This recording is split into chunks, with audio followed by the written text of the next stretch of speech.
नाही, आता भारतीय जनता पक्षाचं एक गलिच्छ राजकारण हे आता लोकांच्या समोर आलेलं आहे.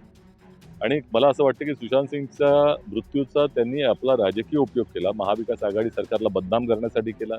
बिहारच्या निवडणुकीमध्ये त्यांनी वापरण्याचा प्रयत्न केला. हे मेलेल्या व्यक्तीच्या टाळूवरचं लोणी खाण्याचा प्रकार होता.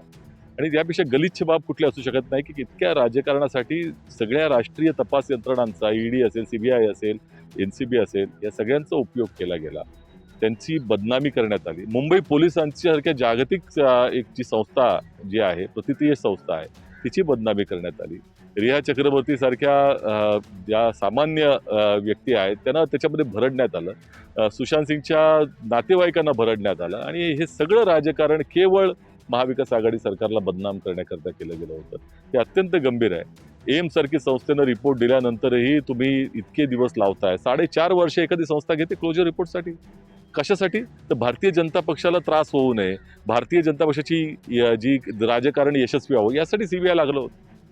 आणि म्हणूनच यापेक्षा अत्यंत खालच्या दर्जाचं राजकारण कधी असणार नाही. जनतेने हे लक्षात घेतलं पाहिजे. आम्ही या सगळ्या प्रकाराचा, हिडीस प्रकाराचा आणि अत्यंत गलिच्छ राजकारणाचा जाहीर निषेध करतो.